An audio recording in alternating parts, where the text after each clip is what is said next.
Hello everyone, welcome back. Hope you're doing good. Hope you must have seen our last video. So moving on to the next session, the GST Goods and Service Taxes. It's a revision session. So far whatever we have seen, I'll just give a recap of all the topics related to GST. Okay, so let's start the session now. GST Goods and Services Tax. So it is an indirect tax. So before the implementation of GST, there was excise duty, VAT, service tax. So all those indirect taxes has been replaced now into only one tax, that is GST, Goods and Service Tax.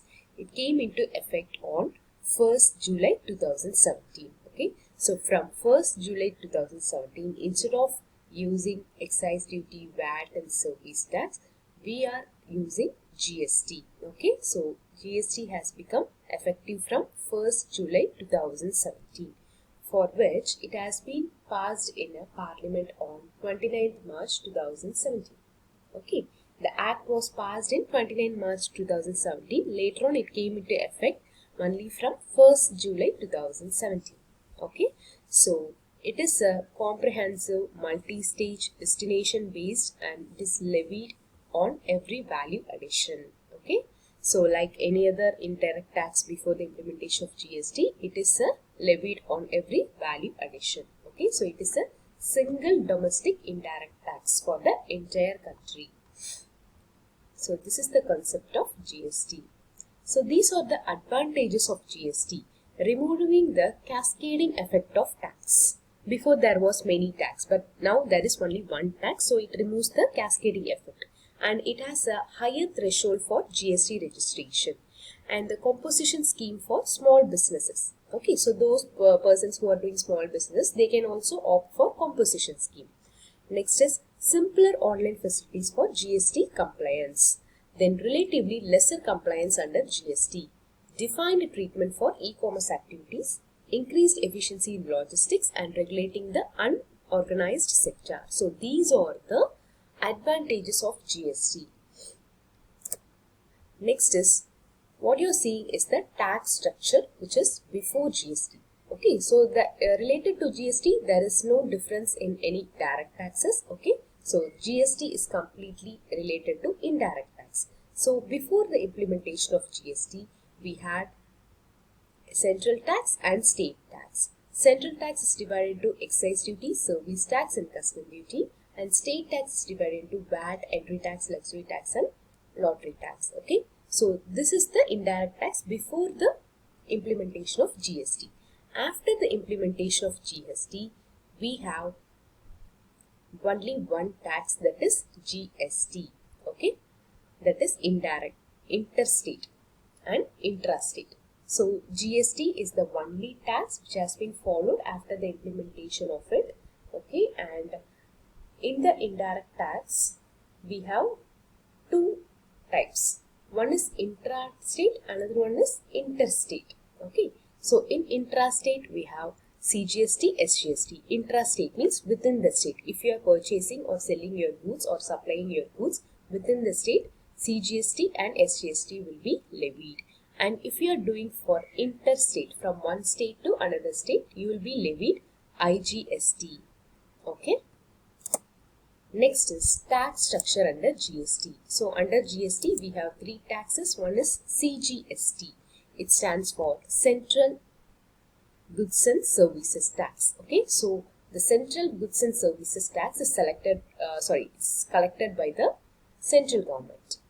Okay, so it applicable on supplies within the state. When you are supplying the goods or when you are purchasing your goods within the same state. Okay, and at that time CGST will be levied and also SGST will be levied. So SGST means State Goods and Services Tax. It is collected by the state government and it is applicable on supplies within the state.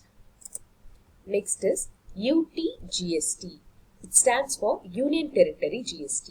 Okay, tax collected by Union Territory, applicable on supplies within the Union Territory. Okay, so if you are dealing with the state which is a Union Territory, okay, so if you are purchasing and selling the goods within the Union Territory, then instead of SGST, UTGST will be levied. In normal cases, if you are selling and purchasing within the state, CGST and SGST will be levied. If you are doing within the union territory, CGST and UTGST will be levied. Okay. Next is IGST. IGST means for interstate. Okay. Interstate means from one state to another state. So integrated goods and service tax. IGST means integrated goods and service tax. You can see here in CGST the tax collected will be going to central government. SGST tax collected will be going to state government. And UTGST the tax collected will be going to union territory. In IGST it will be shared among the central and state. Almost it will be going to the central government only. Okay. And it is applicable for interstate and import transaction. IGST is applicable for interstate when you are supplying the goods from one state to another state, and for import transaction. If you are importing your goods from other country also, then also IGST is applicable. Okay, so these are the tax structure under GST. So IGST. So IGST means when a trader sells goods to the customer. So trader is in West Bengal, customer is in Karnataka. Then IGST will be levied because both are different state. Okay. So here he is selling the goods of 5,000 at 18% of GST. So the amount of IGST becomes 900. 5,000 into 18%. So this is IGST. Next is SGST. When trader is in West Bengal and the customer is also in West Bengal, both are same state. So same state means CGST and SGST will be levied. So 5,000 into 18% comes to 900. If it is IGST, total 900 will be going to IGST. But here we are doing within the state. So CGST and SGST. 50% CGST and 50% SGST. So 900 divided by 2, it comes to 450 for CGST and 450 for SGST. So this is SGST. Same way, this is CGST. So CGST also, the trader and the customer will be both in the same state, and when goods are sold for rupees 5,000 at 18% GST, so 5,000 into 18%, it comes to 900 rupees. So CGST 450, SGST also 450. Then UTGST. So when a trader lies in one union territory and the customer also lies in another union territory. Okay, then same UTGST will be levied instead of SGST. Okay. Next is determination of tax. Determination of tax. The GST is a destination based taxation. Okay. So what are the two determination of tax? One is origin based, another one is destination based. In original base, you can see Global located in Karnataka supplies goods to ABD Limited based in Tamil Nadu. Okay. So Global, he supplies to Tamil Nadu, which is in Karnataka, supplies goods to Tamil Nadu. So the place of supply is Karnataka because it is origin based. If you come to destination based, same example, the place of supply will be Tamil Nadu.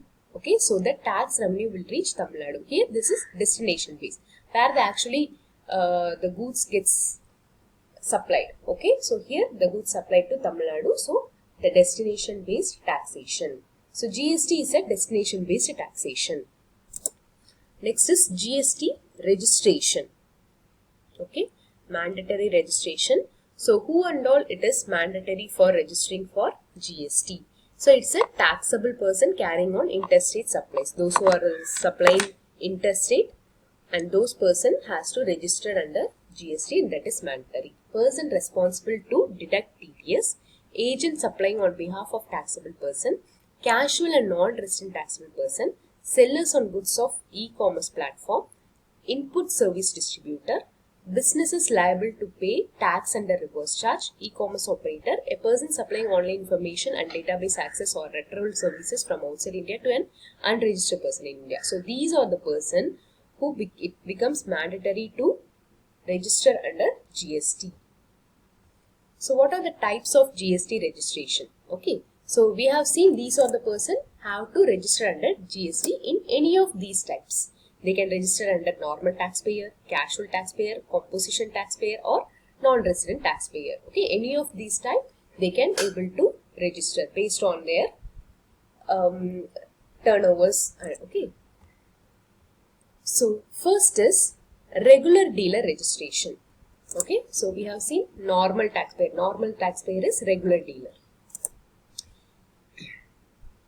So if a regular dealer, okay, any dealer who has a turnover which exceeds 20 lakhs and resides in this region, special category states, okay, they have to register as a regular dealer under GST. And any dealer who is staying rest of India, means apart from these special category states, staying in India, and the turnover exceeds 40 lakhs, he must register under regular dealer in GST. Okay, so this is applicable from 1st April 2019. And this is for supply of goods, the supplier of the goods. Okay, and next one is service provider. If any person who provides services and lives in this special category states, who does the services in this special category states, and his turnover, if it exceeds 10 lakh, he has to register as a regular regular dealer under GST. And apart from this states, if he is providing the services and its turnover exceeds 20 lakhs. Okay, so if he does the services in these states, it is 10 lakhs is the threshold limit. Okay. If it is for rest of the state in India, means if it is exceeds 20 lakhs turnover, then he must register under regular dealer registration. Okay. So if he is a supplier of goods, then 20 lakhs, 40 lakhs is the turnover. If it exceeds over there, he has to register under GST as a regular dealer. If it comes to service provider, 10 lakhs and 20 lakhs is the turnover limit. Okay. So once he has crossed that turnover limit, he has to register as a GST. Okay. So not within that. If it exceeds, he has to register as a regular dealer. Next is for compositions registration. Okay, composition registration, the threshold limit is if it exceeds 75 lakhs of turnover. Okay, he can register under composition dealer, one who stays in these special category states. So apart from these special category states, if they are supplying, any dealer is supplying the goods, okay, apart from this special category states, and his turnover exceeds 1.5 lakhs, he can register as a composition dealer. Okay. So this is the GST registration process. First is you have to log into gstgovernment.india and you'll be noticing the file GST registration form. Okay. So if you fill the registration form, you will be receiving an application reference number, that is ARN number, through your mobile and email. Okay. Then you have to fill the second part and you have to upload all the required documents according to the business type. Okay. Finally, a certificate registration is issued to you by a department. After you have completed the second part of the form, you will be receiving a certificate of registration. If there is any issues, means you can visit the department. Okay. And you have to produce a document within 7 days along with GST registration 04. Okay. So GST registration 04 document has to be produced within 7 days. Okay. After that, the application might get might get rejected also due to some errors, or you will be informed that for GST registration 05 regarding the same, as your registration has been completed. Okay. So this is the complete process of GST process. So these are the steps to complete GST registration process online. Okay. First, you have to visit the GST portal, www.gst.government.in. Then you have to click on Register Now. Okay. Under the tab, Taxpayers tab. Under the Taxpayers tab, you will be finding Register Now. You have to click on that and you have to select New Registration. Okay. And then you have to fill the details as I am a taxpayer. Okay, you have to fill those details and you have to enter the business name, PAN number, email ID, and OTP will be sent to your email ID and mobile number, and the OTP has to be given in the next page. Okay, and then you will be receiving a temporary reference number, Then you have to go to GST portal again and you have to enter with the temporary reference number. Okay. Then you will be receiving a OTP again to your email and mobile number. Then the status of your application will be available on the next stage. Okay. So what is the status of the application? You'll be finding out on the next page. And there will be 10 sections on the next page. Okay. So you have to fill those sections. It's related to photographs, business address proof, bank details. Okay, all those you have to fill it, and you have to visit the verification page. There you will be doing the EVC, electronic verification code. Okay, and you will be signing the document with a digital signature. Okay, once it is completed, you will be receiving a ARN number, that is application reference number. Okay. Then after that, using the ARN number, you can check the status of your application in the GST portal. This is the complete process of registration. Next topic, managing HSN code and SAC code. Okay, so HSN means Harmonized System of Nomenclature. So the main purpose of HSN code, see, in a world there are lot of goods we are supplying and purchasing. So in order to classify those goods, HSN code has been introduced. Okay. So if you are dealing your businesses which has a turnover up to 1.5 crore, you need not mention the HSN code in your invoice. But if your turnover is between 1.5 crores and 5 crores, you have to mention 2 digits of your HSN code of your goods. More than 5 crores means 4 digit, and in case of exports and imports, you have to mention complete 8 digit of the HSN code. Okay. So these are the HSN codes. So while you are selling your goods, you will be raising your invoice. In that invoice, you have to mention the HSN code for a particular goods. Okay. Next is SAC code. So HSN code is for goods. SAC code is for services. SAC means Service Accounting Code. Okay. So it is a 6 digit. First 2 digits will be common for all the services. Next will be major nature of services and detailed nature of services. Last 2 will be detailed nature of services. So if you are raising a service invoice, you have to mention the SAC code. So it's very mandatory to mention HSN code for goods and SAC code for services while you are raising your invoice. Next is GST rate structure. Okay. So GST rate structure has been introduced in this way. First is zero rated.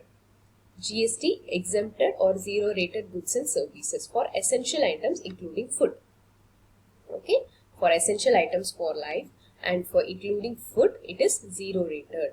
And for merit rate, next is 5% for commonly used items. So whatever the items we use commonly in our life, it is on merit rate, that is 5%. Next is standard rate, 12% and 18% for fast moving consumer goods. Then demerit rate, that is 28% for special and luxury goods. And there are additional cess 1 to 25% on luxury goods and services. An article outside the GST rate slab, that is 3% will be charged for golds, gems and jewelleries, and 0.25% for rough precious and semi-precious stones. Okay, so these are the GST rate structure. So majorly you have 5%, 12%, 18% and 28%. So we come to place of supply. Supply of goods and services. Okay. So for supplying the goods and services, you will be raising your invoice. So if you are raising your invoice, you must be clear of the place of supply. Because in GST, we have interstate and intrastate.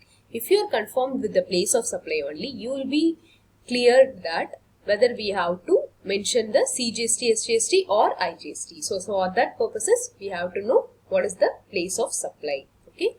So the place of supply of goods for import and export of goods and for domestic transactions. They are divided into 2 types. For services, supplier or recipient outside India and supplier or recipient inside India. Okay, so it is based on this. So in place of supply, there are many scenarios is there. Okay, let me explain you. The location of supplier and place of supply are same state. If the location of the supplier and this place of supply means the location of the customer, both are in the same state, means it is intrastate, that is CGST plus SGST. Then if both are at different state, means IGST will be levied. Next is delivered to a third party. Okay, for example, one person staying in one state ask another person staying in different state to sell the goods to the third person who is completely different state. Then also IGST will be charged. Okay, that is interstate IGST. Then e-commerce sale. So if you are ordering to the online shopping, then also IGST will be charged. Then no movement of goods. Okay, no movement of goods means, here is an example. Sales Heaven Limited opens a new showroom in Bangalore. It purchases a building for showroom from ABC Realtors, Bangalore, along with pre-installed workstation. Okay, so here no movement of good means where actually the good exists, that is the place of supply. Okay, so here Bangalore is the place of supply, even though the person who is purchasing the building is in Chennai, where the goods is existed. Okay, then that place is the place of supply. Here Bangalore is the place of supply, so CGST and SGST will be levied.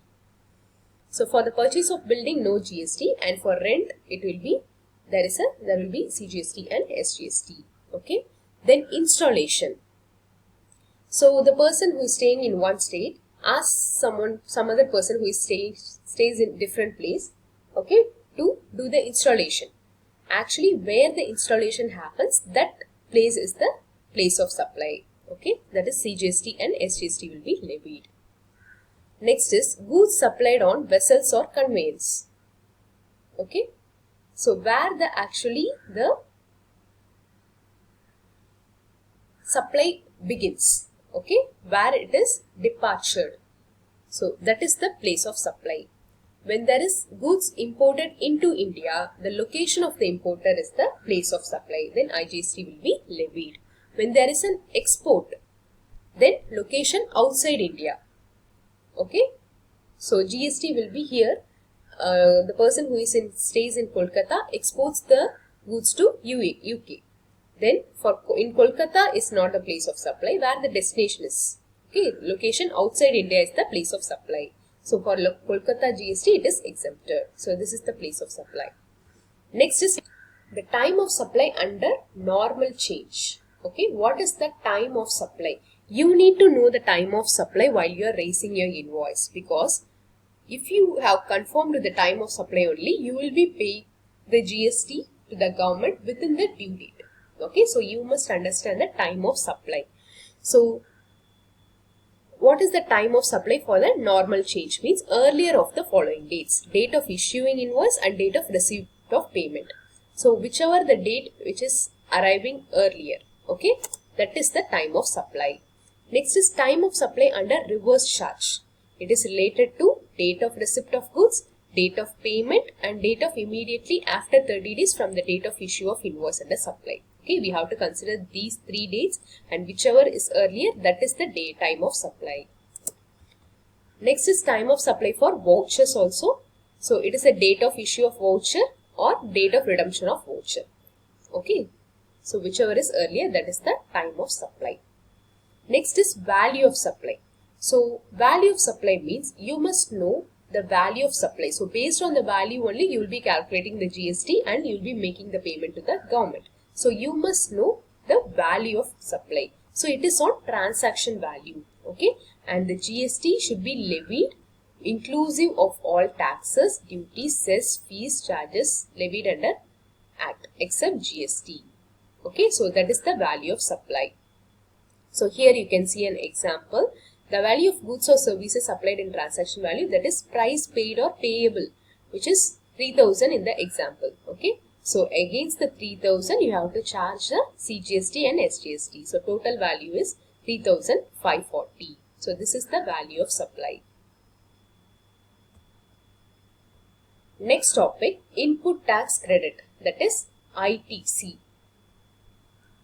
Okay, so if you are selling the goods, you will be mentioning GST and you will be collecting from the customer and you will be making the payment to the government. Okay, Likewise, if you are purchasing some goods, in your purchase invoice, there will be some GST. So along with that amount only, you will be making the payment for the purchase invoice. So that tax you have paid to the supplier, to your supplier. Okay. So those tax can be taken as input tax credit and you can deduct from your tax liability and you can pay the rest to the government. So this is the concept of input tax credit.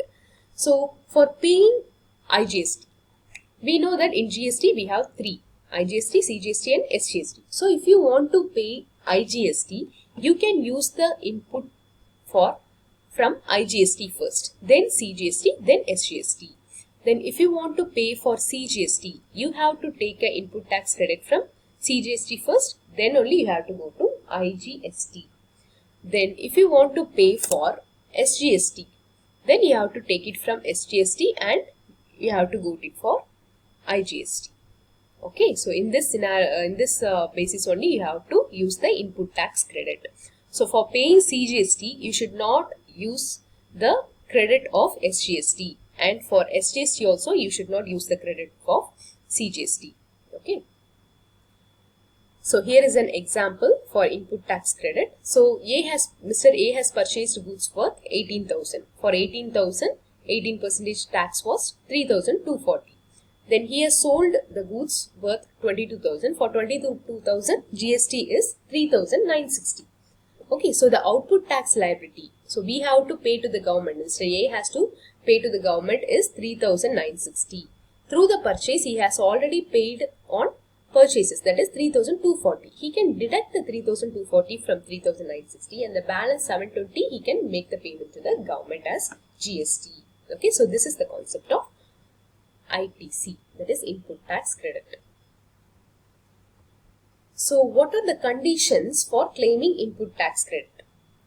Okay, so one must register under GST. If you are registered under GST only, you can claim the input tax credit. Okay, and you must have a tax invoice or debit note.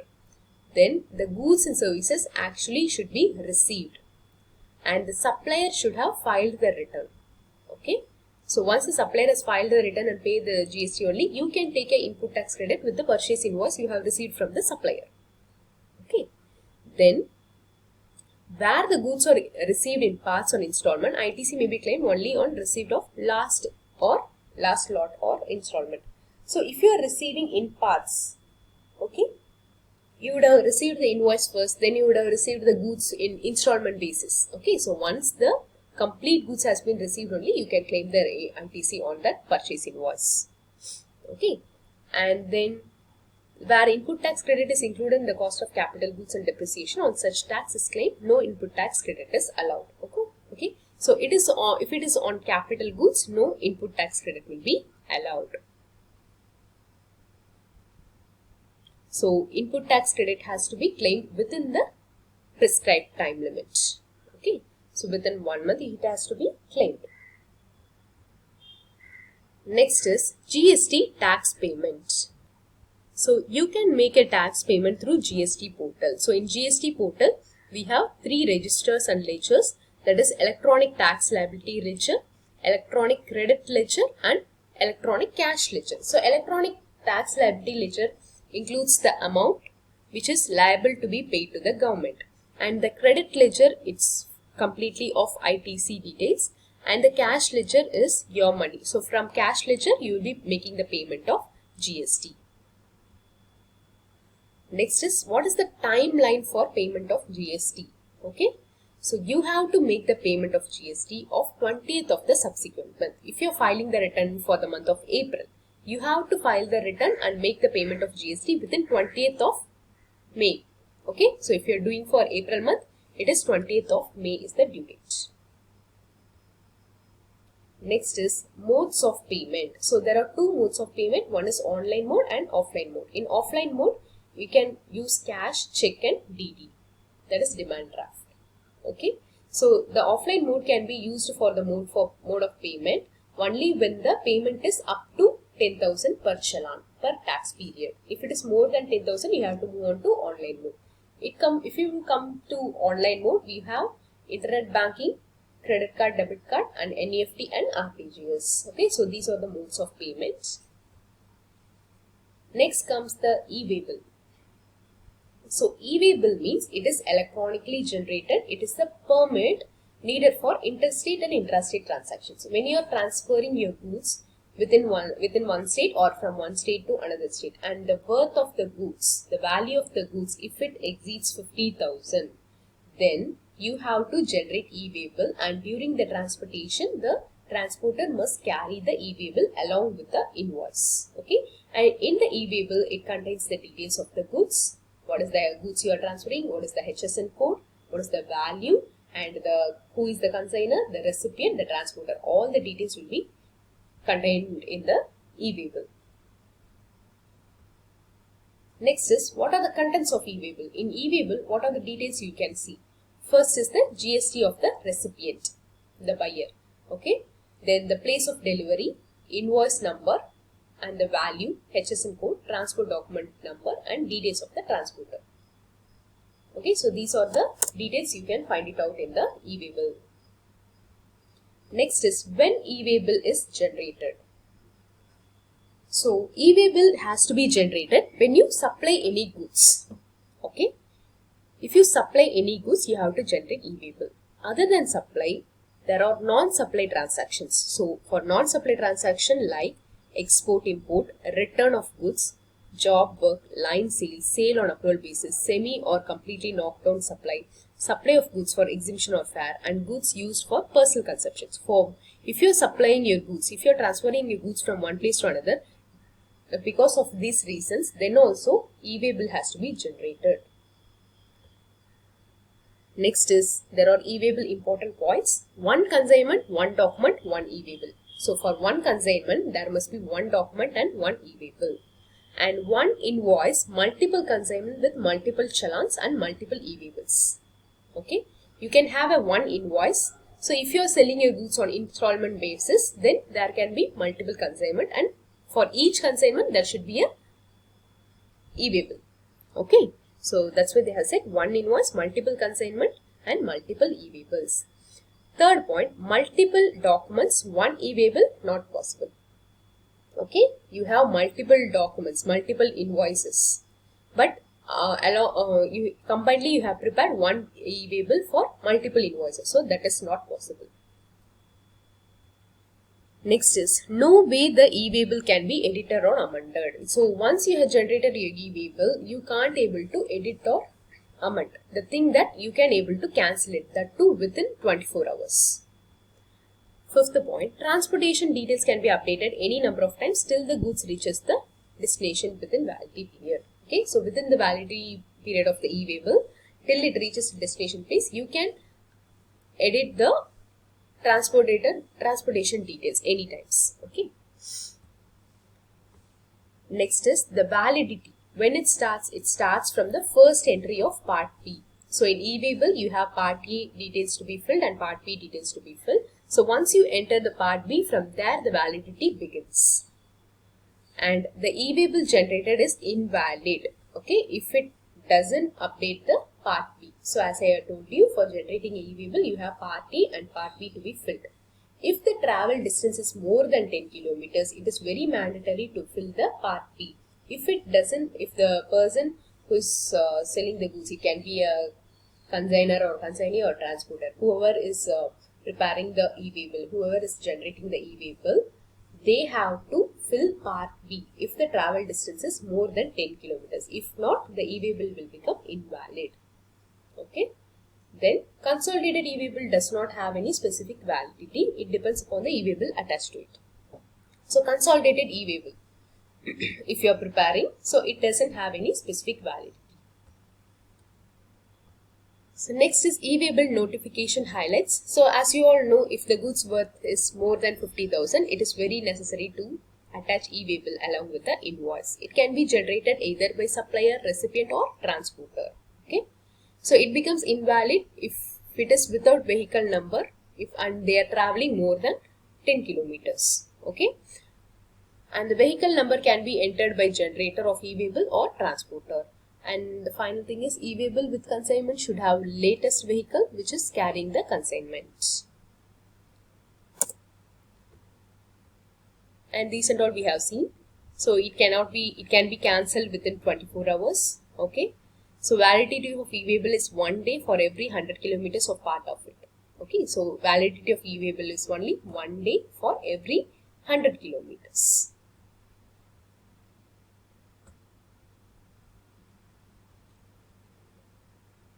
And there will be a random verification done by the officer during the transportation purposes. Okay. So all this about e-waybill. Next is e-invoicing. E-invoicing means it is a process in which all invoices created by accounting software will be authenticated electronically by GST for further use. Okay, so whatever the invoices you are generating in your accounting software, it will be authenticated. It will become valid. Okay, they will be checking those invoices of their validity. Okay, so and it will be authenticated electronically by GST. Okay, so that process is known as e-invoicing. Date of implementation of e-invoicing, when it has been implemented. So for initially it has been implemented from 1st October to 2020, whose business turnover is 500 crores and above. Later on, for 100 crores and 500 crores, they have implemented from 1st January. Later on, from 50 crores to 100 crores, it has been implemented from 1st April. Okay, so initially they have implemented e-invoicing for only last year concern. Later on, some small from the businesses who has a turnover 50 to 100, they have implemented. So this is the e-invoicing process. So first you will be uploading all your B2B transaction on IRP for authentication. Okay, from the accounting software you will be uploading to the IRP portal. Okay, for the authentication, for checking whether it is valid or not. Okay, once authenticated, IRP issues a unique IRN number. Okay, once it has been authenticated means once it has been checked, you will be receiving an IRN number for every invoice. Then the IRN will be converted to a QR code and printed on the face of the invoice, considered to be valid. Once the IRN has been received, it will be converted as a QR code and it will be appearing in your invoice, in your online. Okay, then e-waybill numbers will be generated simultaneously along with the invoice. So once the invoice becomes valid, e-waybill will be automatically generated. So modes of getting invoice registered. So how you can register the invoice in the IRP portal?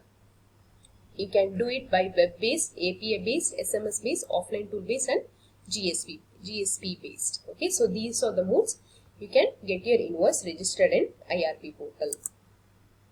Benefits of e-invoicing to the business. Reduce mismatch errors. So what are the errors you have made in the invoice? It will get resolved once you have uploaded in the IRP portal. Okay, and then real-time tracking of invoice. Once uploaded, auto captured in GSTR 1 return. Okay, so once you have uploaded the invoice, it will be automatically captured in GSTR 1 return also.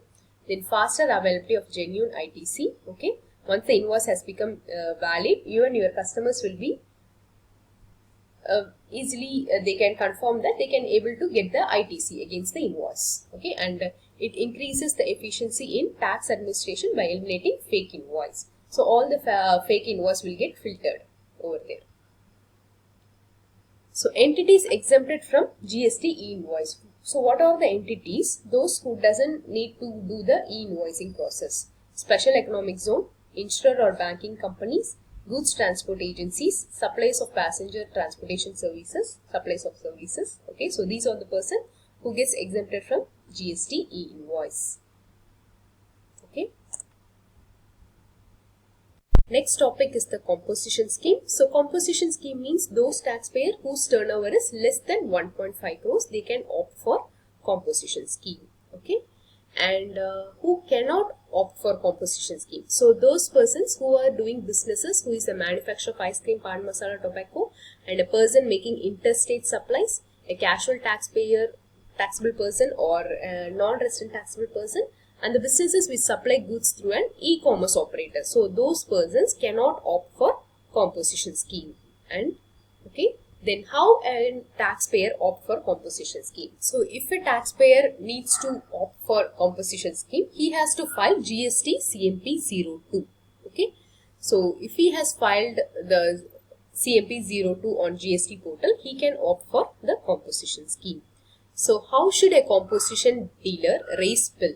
So the composition dealer cannot issue a tax bill. Okay, so he has to bear his own taxes and pay to the government. He can't able to include the tax in the invoices he is raising, and he can't able to collect from the customer and pay to the government. He has to bear himself and make the payment of tax payment. Okay, and so he cannot issue a tax invoice. Instead, he can issue a bill of supply. So that too, they have to mention that composition taxable person not eligible to collect tax on supplies. He has to mention these terms on that invoice. Next is, what are the GST rates for composition dealer? So for a manufacturer, it is 0.5%, and the person who is running a restaurant, 2.5%, 2.5%, and the other service providers, it is 3%. Then how should GST payment be made by the composition dealer? Okay, so how he can pay the GST payment means he has to make the payment out of his own pocket. Okay, so as he is not eligible for raising a tax invoice to the customer, he has to bear the taxes and he has to make the payment to the government. So what are those GST? GST of supplies he has made, and tax on reverse charge, and if he has purchased from unregistered dealer, he should make the GST payment to the government. So next is, what are the returns to be filed by composition dealer? Okay, so for composition dealer, he has to file a return for CMP08. Okay, so this is the quarterly statement. He has to file within 18th of the subsequent quarter. Okay, so for quarterly 4 times they have to file the return, and annually they have to file a return of GSTR 9A and also GSTR 4. It has to be filed. Okay, so one is CMP08, that is a quarterly return, and GSTR 4, that is the annual return which has to be paid by the composition dealer.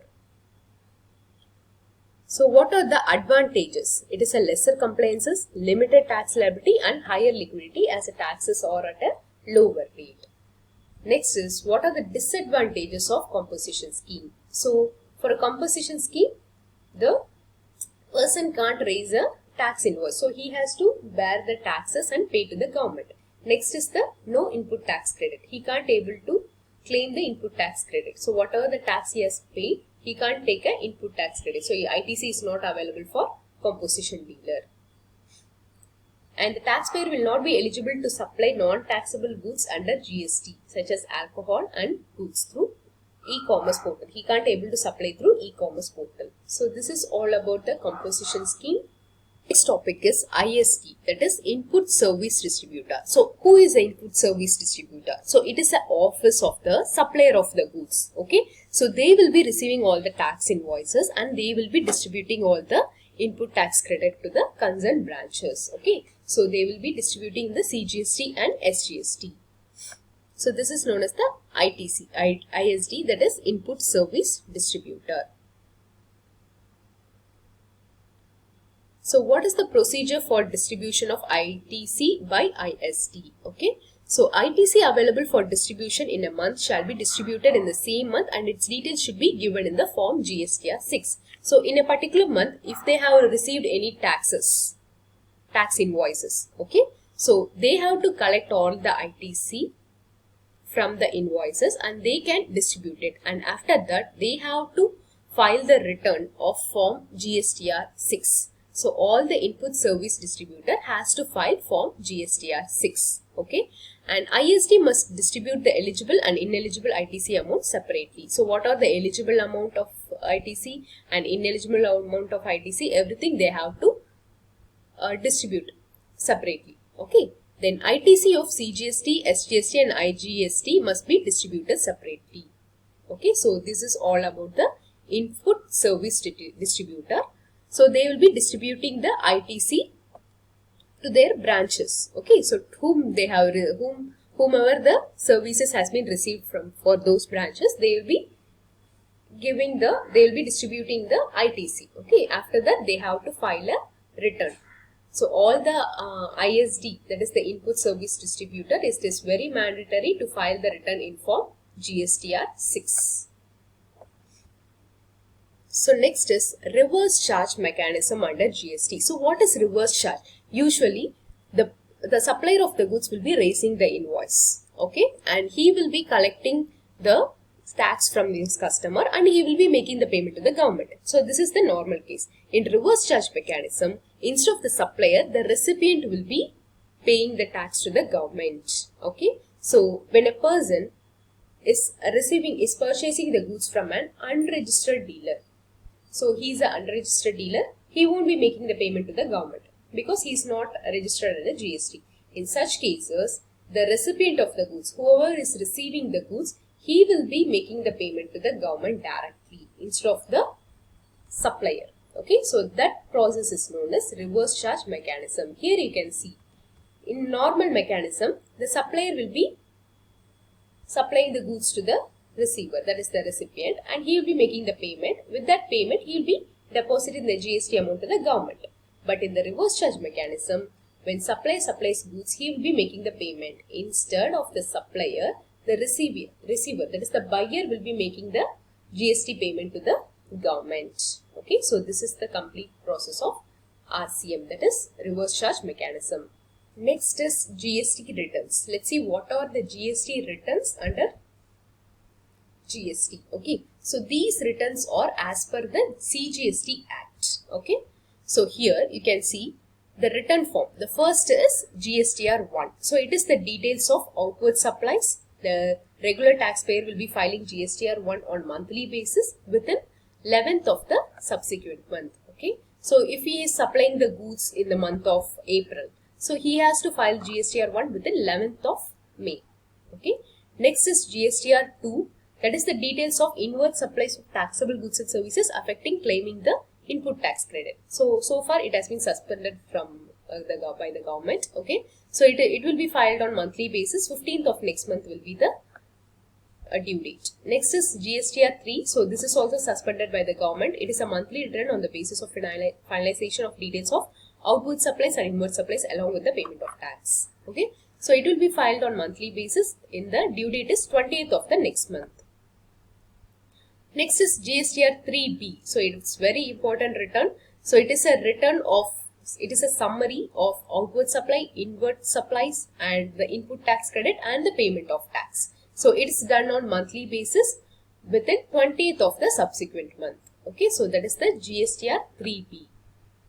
Next is CMP 08. It is the return filed by the composition dealers on quarterly basis within 18th of the month succeeding the quarter. If they are filing for first quarter, April, May, June, they have to file the return before the 18th July. Okay, so that is 18th of the month succeeding quarter.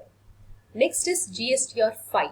So it is a return for non-resident foreign taxable person, and those person who is a non-resident foreign taxable person, they will be filing GSTR 5 on monthly basis within 20th of the next month. Next is GSTR 6. It is a return for an input service distributor, that is ISD. So they have to file the return of GSTR 6 on monthly basis within 13th of the next month. Then it comes to GSTR 7. It is a return for authorities deducting TDS, that is tax at source. Okay, they have to file the return on monthly basis before 10th of the next month. Next it comes to GSTR 8. It is the details of supplies effected through e-commerce operator and the amount of tax collected. So this is also on monthly basis. Within 10th of the next month they have to file the return. Next is GSTR 9. It is the annual return of a normal taxpayer. They have to file the return annually within 31st December of next financial year. And then finally it comes to GSTR 9A. It is the annual return of a composition dealer. Okay, so GSTR 9 is for annual return of normal taxpayer. GSTR 9A is for the annual return of a composition dealer who has to file the return annually within 31st December of the next financial year. Okay, and the final one is GSTR 10, that is final return. Once when GST registration is cancelled, within 3 months of the date of the cancellation, they have to file the return. Okay, so they have registered with GST, and if the GST has been cancelled, they have to file the return of GSTR 10. And GSTR 11, which is the last return under GST. So it is the details of invoice supply to be furnished by a person having UIN and claiming a refund. If they want a refund means they have to file the return of GSTR 11 on monthly basis before 20th of the month following the month for which statement is filed. Okay, so these are the GST returns under GST. So all these returns will come under the Act, CGST Act. Okay. So herewith we have completing the GST theory part. Let's see how to activate the GST on the Tally Prime.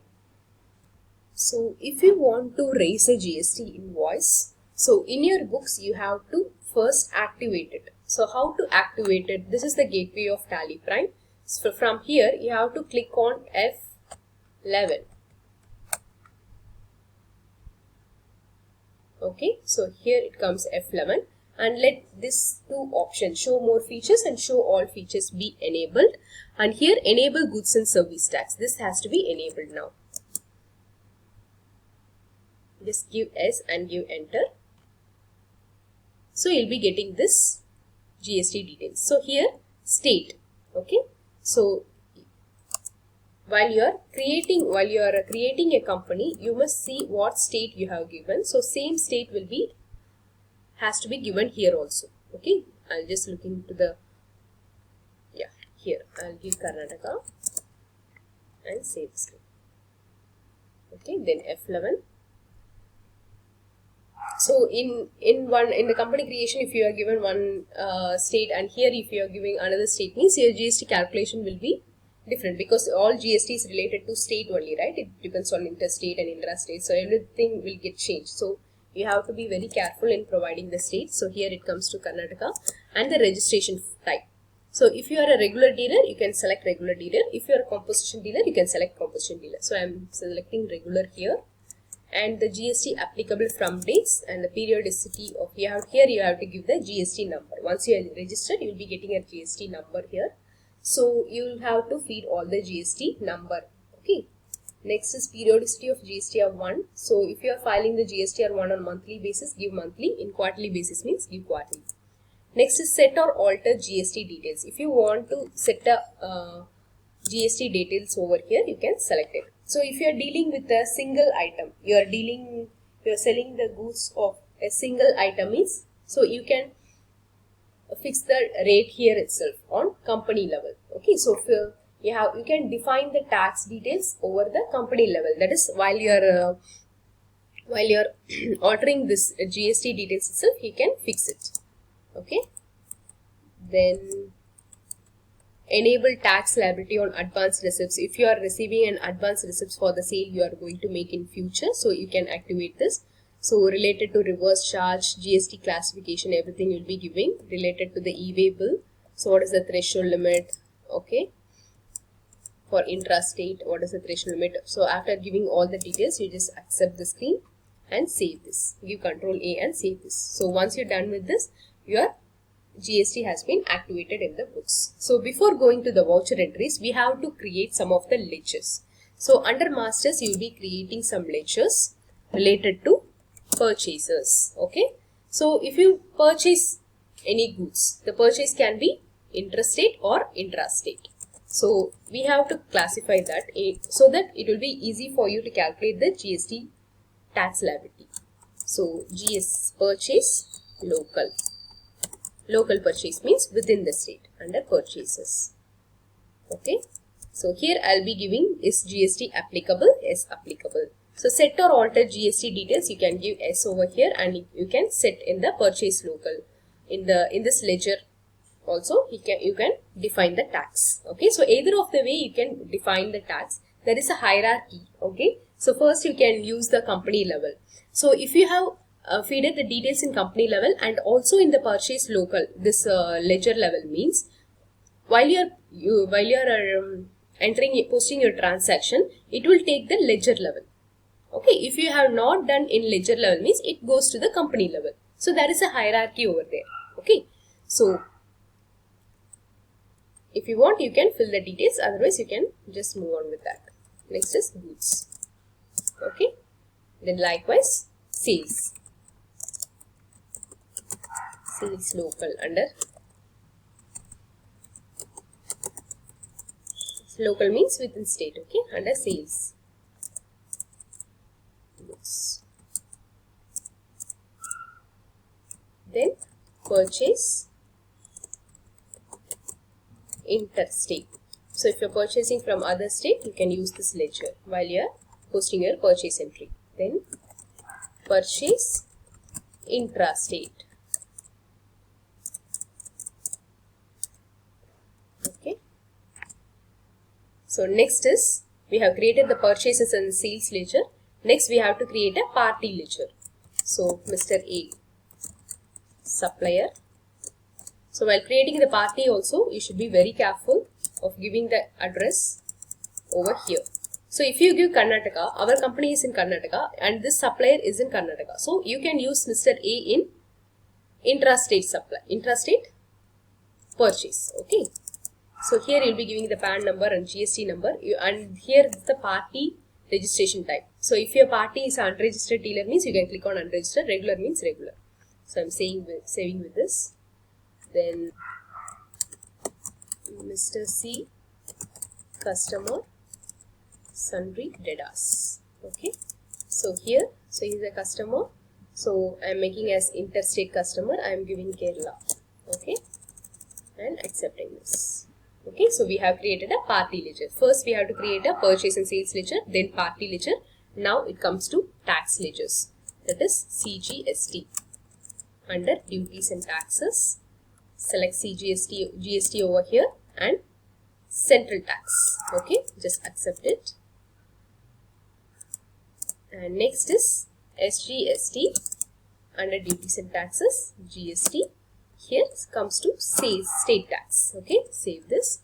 Then IGST under duties and tax, select GST and here integrated tax. Okay, so we have done with the ledgers. We can now move on to creating some stock items. Okay, for example, I'm creating monitor. So we have to create all the necessary details which is necessary for the stock items, numbers. Let me create only one stock item. Okay, and here also you can set the GST details. So on stock item basis, I am setting the GST details over here. So taxability is taxable and rate is 5%. Okay. So I have defined the tax on stock item level. Okay. So I have done with the creation of our masters. Then now we can go to the vouchers. So if I am doing purchases, just click on F9, purchases. So supplier. So let me check. The supplier is intrastate. So CGST, SGST will be applied. So herewith I am choosing the purchase ledger. So it is same state. So purchase intrastate. So here monitor 200 numbers, each of rupees 30,000. Okay. Then here CGST, automatically it gets calculated as we have defined the tax rate in the item creation screen. Okay. Then just save this. Then we can do one sales entry. Click on F8. The customer is Mr. C. So he is an interstate customer. So I am selling the monitor of 50 numbers to him. The rate can be 32,000. So intrastate, so IGST. Okay. So here you can give the e-way bill details and you can accept this. Okay. So this is the way you have to post all the entries. So where in which level you want to define the tax, you can define it. So one is company level, another one is group level, ledger level, stock group level, stock item level, and last one is transaction level. Okay. So if you have defined in transaction level, whatever the rate which has been prescribed will be taken from the transaction level only. Okay. Then it goes to stock item level, then stock group level, then ledger level. Okay. So likewise it goes on. So according to your business needs, in whichever the level you want to define the tax, you can define the tax rate. Next is from Gateway of Tally, you can go to the reports. Under reports, you have display more reports. And here under statutory, you have GST reports. Click on it. And first thing is GSTR 1. So it is related to output supply, which has to be filed within 11th of the subsequent month. Okay, so here you can change the period by clicking on Alt F2. Okay, then so here you can find all the transactions. So now I have entered one transaction. It comes to corrections needed because I haven't given the GSTR number. Okay, all the details has to be fed correctly so that it appears over here. And from here you can select Open GST portal and get into the GST portal and file your return. Okay. Next is GSTR 2 related to inward supplies. Okay. So here you can see the supply purchases entry. And next is GSTR 3B. This is a summary of GST for the particular month. Okay, it's related to the summary of outward supply, inward supply, ITC, that is input tax credit, and the final tax liability. Okay, so from here also you can select the Open GSTR portal and you can file the return. Make sure that you let the uncertain transaction correction needed should be 0. Okay, so once it is 0 only, all the transaction will be included in this and you can file the return. So next is e-way bill related reports you have, and then you come to challan reconciliation. Once you have made the payment, GST payment, you can do the challan in reconciliation by giving your BRN number, UTR number, challan SIN number, everything else. Okay. Then GST setup rates. So if you have many stock items, you can come to this this page. Okay, and you can fix the HSN code, whatever you want. Okay, so you need not go to each and every stock item and alter the details of the tax at all. So you can come to this page and you can do that. Okay, and map UAM with UQC. Okay, so you can map that UAM with the UQC. So it's usually you have to map it with the related to the tax. Okay, then next is update party GSTN. So if you want to update the party GSTN number over here, you can do it here. So this option is very easy for you so that you can update all the party details over here in this single page. Okay, you need not go to the ledger and alter each and every ledger separately. So these are the GST reports. Next is there are option for GST calculation classification. For that you have to go to F11 feature, and in this option there is enable GST classification. This has to be given S over here. Okay, and save this. After that, you'll be finding GST classification option over here. Just click on it. You can just fill the details as like this, computer accessories. Okay. So whatever the stock item you have which falls under this category with the same tax rate and all. Okay. So you can just select this. See here, I have given a computer accessories classification. Okay. So here I have created for 12%. Okay, so if for example, if I am creating a stock item, for example keyboard, if the keyboard falls under the same category, okay, I'll just select set or alter GST details. If it falls under the computer access category, I can just select this. I need not fill all the details of the thing. Automatically it takes the 12% rates. Okay. If I am not selecting the category means I need to fill all these details again and again for each stock item. It's better to create a classification, and if the stock item has falls under the particular classification, I can just choose the classification. Okay, so this is the major option in GST in Tally Prime. So next is GST, CGST and SGST payment. Here you can check the balance sheet and current liabilities, duties and taxes. Here you can see. Okay, so there are CGST and SGST. Okay, so this is the purchase, so it is falls under debit side. So only IGST is liable to be paid. That is 80,000. Okay, so if you are using the input tax credit, you can adjust with the input tax credit of CGST. Okay, and then you can go on to SGST. Okay. So if you want to make a payment directly, you can just, for an example I'm saying, so go to voucher, give F5, IGST liability is there, so IGST 80,000 liability. Okay, so you can give bank or cash. Okay, I haven't created bank account, so I'm giving cash here. Okay, so if we want to adjust with SGST, means just go to journal and adjust with CGST first. Okay, IGST has to be adjusted with CGST first, then only SGST. So I am adjusted with CGST. Now my IGST liability will be 0. Okay, so like this also I can able to adjust it. So here is then winding up with this session of GST revision session. Okay, so hope you have learned. See you in the next session. Thank you.